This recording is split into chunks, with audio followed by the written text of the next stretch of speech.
শ্রাবণ মাসের সোমবার হোক বা যে কোনো উপোসের দিনে একঘেয়েমি ফল মিষ্টি খেতে ভালো না লাগলে সাবু দিয়ে একবার নতুন ধরনের এই রেসিপিটি আপনারা অবশ্যই বাড়িতে ট্রাই করে দেখতে পারেন।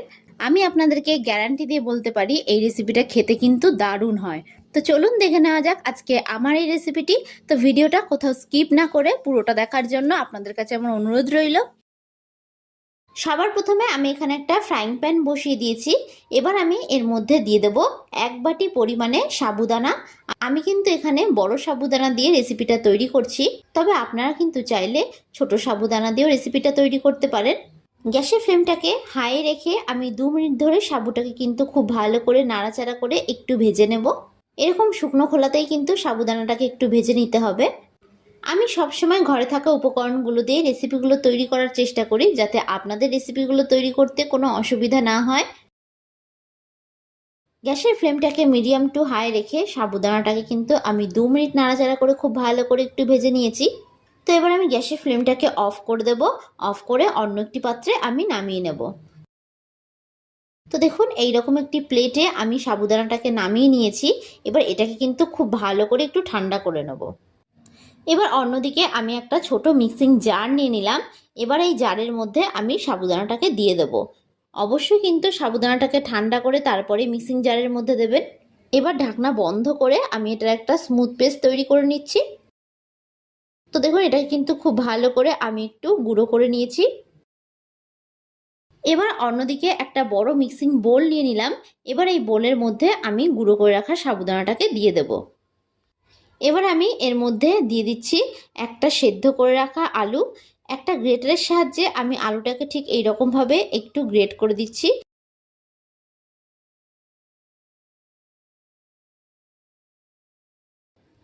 আর আপনাদের কাছে আমার এই রেসিপিটা কেমন লাগলো অবশ্যই কিন্তু আমাকে কমেন্ট বক্সে জানাতে ভুলবেন না। তো দেখুন আমি খুব ভালো করে কিন্তু আলুটাকে একটু গ্রেট করে দিয়েছি। এবার আমি এর মধ্যে অ্যাড করে দিচ্ছি গোটা জিরে ও সামান্য একটু জোয়ান আমি হাতের তালুতে এইরকমভাবে একটু ডলে দিয়ে দেবো। এতে করে কিন্তু একটা সুন্দর ফ্লেভার হবে। তাছাড়া জোয়ান কিন্তু হজমে খুব ভালো সাহায্য করে। এবার দিয়ে দিচ্ছি আমি এর মধ্যে স্বাদ অনুযায়ী লবণ ও দিয়ে দেবো ঝালের জন্য কাঁচা লঙ্কা কুচি। ঝালটা কিন্তু অবশ্যই এখানে আপনারা যে যতটা খেতে পছন্দ করবেন সেই অনুযায়ী কিন্তু এখানে ঝালের ব্যবহার করবেন। এবার আমি এর মধ্যে অ্যাড করে দিচ্ছি 1 কাপ পরিমাণে ময়দা। এবার এই সমস্ত উপকরণগুলোকে কিন্তু খুব ভালো করে আমি একটু মিশিয়ে নেব। আপনারা কিন্তু এটা যে কোনো উপবাস বা একাদশীর দিনে অনায়াসে তৈরি করতে পারবেন। আর এই রেসিপিটি একবার খেলে কিন্তু আপনার বারবার খেতে ইচ্ছে করবে। তো যারা উপোসের দিনে ফল বা মিষ্টি জাতীয় কোনো কিছু খেতে পছন্দ করেন না, তো তাদের জন্য কিন্তু এটা একদমই পারফেক্ট একটি রেসিপি। তো দেখুন এইভাবে কিন্তু সমস্ত উপকরণগুলোকে আমি হাত দিয়ে খুব ভালো করে একটু মিশিয়ে নিয়েছি। তবে আপনারা কিন্তু এখানে ধনেপাতা কুচিও অ্যাড করে দিতে পারেন। আমার হাতের সামনে ছিল না, তাই আমি এখানে আর ধনেপাতা কুচি অ্যাড করিনি। এবার আমি এর মধ্যে সামান্য পরিমাণে একটু জল দিয়ে এটাকে খুব ভালো করে একটা ডো আকারে তৈরি করে নেব। জলটা কিন্তু সামান্য সামান্য দিয়েই আমি একটা ডো আকারে তৈরি করে নেব। আপনার রুটি পরোটার ডো ঠিক যেই রকমভাবে মাখেন ঠিক এই ডোটিকেও কিন্তু একই রকমভাবে মেখে নেবেন। তো এখানে আমার একটু পাতলা মনে হচ্ছে, তো সেহেতু আমি এখানে আরও একটু পরিমাণে ময়দা দিয়ে দিলাম। আমার এই ভিডিওটা যদি আপনাদের কাছে ভালো লেগে থাকে তাহলে অবশ্যই একটা লাইক করবেন। আর যারা যারা আমার চ্যানেলের নতুন বন্ধু তারা অবশ্যই আমার চ্যানেলটি সাবস্ক্রাইব করে দেবেন। আমার ভিডিওর আপডেট সবার আগে পেতে পাশে থাকা বেল আইকনটা ক্লিক করতে ভুলবেন না। আর যারা যারা ফেসবুক থেকে দেখছেন তারা রনিতাস ফুড প্লেস পেজটিকে ফলো করে দেবেন। তো দেখুন ডোটা কিন্তু খুব একটা স্মুথ হবে না, একটু এরকম দানা দানা ভাব থাকবে। তো এইরকমভাবে কিন্তু একটু ডোটাকে মেখে নিতে হবে। আর ডোটা দেখুন একটু আঠালো হয়েছে, তো এরকমভাবে একটু মেখে নিলেই কিন্তু হবে।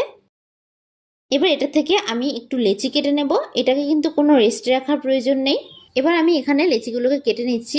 আপনারা রুটির লেচি ঠিক যেরকমভাবে কাটেন ঠিক সেই রকমভাবে কিন্তু এই লেচিগুলোকেও কেটে নেবেন। তো দেখুন সবকটা লিচিগুলোকে আমি এরকমভাবে কেটে নিয়েছি। এবার হাত দিয়ে এরকম করে একটু গোল পাকিয়ে নিলাম। এরকমভাবে একটু গোল করে নিলাম, তাতে কিন্তু আমাদের বেলতে অনেক বেশি সুবিধা হবে।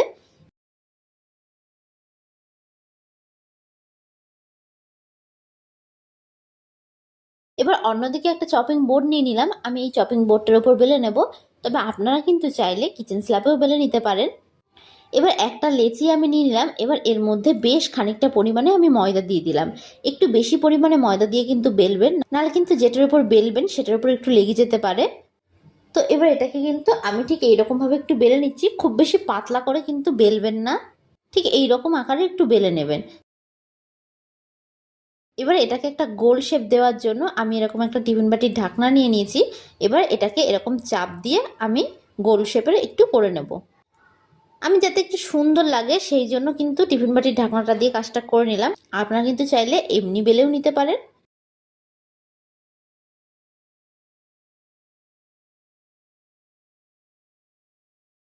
তো আরও একটা আমি আপনাদেরকে তৈরি করে দেখাচ্ছি। একই রকমভাবে কিন্তু এটাকেও আমি তৈরি করে নেব।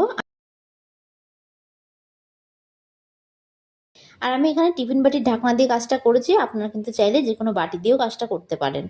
আর বাদ বাকি যে এক্সট্রা অংশটা থেকে যাচ্ছে সেটাকে কিন্তু আমি ফেলবো না, সেটাকেও আমি লেচি করে বেলে নেব। তো সবগুলোকে তৈরি করে আমি আপনাদেরকে একেবারে দেখাচ্ছি।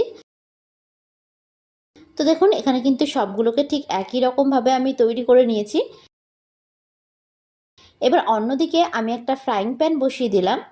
ফ্রাইং প্যানটা খুব ভালোভাবে গরম হয়ে গেলে এবার আমি এর মধ্যে বেলে রাখা একটা সাবুর পরোটা দিয়ে দেব। এবার এক পিঠটাকে কিন্তু খুব ভালো করে আমি সেঁকে নেব। গ্যাসের ফ্লেমটাকে হাইয়ে রেখে কিন্তু আমি দু পিঠটাকে উল্টে পাল্টে সেঁকে নিচ্ছি। তো দু পিঠটা খুব ভালো করে সেঁকা হয়ে গেছে। এবার আমি এর মধ্যে সামান্য তেল দিয়ে উল্টে পাল্টে বেশ লাল লাল করে কিন্তু একটু ভেজে নেব। এই অবস্থায় গ্যাসের ফ্লেমটাকে মিডিয়ামে করে দেবেন, তাহলে কিন্তু পরোটাগুলি ভাজতে অনেক বেশি সুবিধা হবে। তো দেখুন দু পিঠই কিন্তু বেশ ভালো করে ভাজা হয়ে গেছে। তো এবার এটাকে আমি অন্য একটি পাত্রে তুলে নিচ্ছি।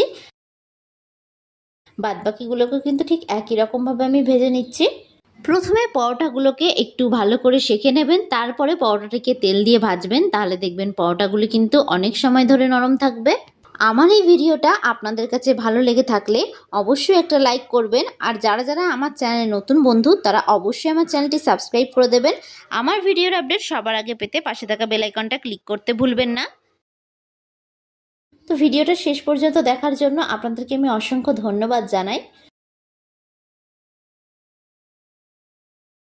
তো দেখুন খুব সহজেই কিন্তু তৈরি হয়ে গেছে সাবুর পরোটার এই রেসিপিটি।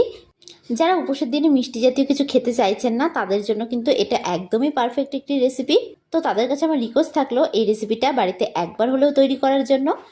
তো দেখুন এগুলো কিন্তু কতটা সফট ও নরম হয়েছে, আর এগুলো কিন্তু অনেক সময় ধরে সফট ও নরম থাকে। তো আজকের মতন আমি বিদায় জানালাম। আশা করি আপনারা সকলে ভালো থাকবেন, সুস্থ থাকবেন। ধন্যবাদ।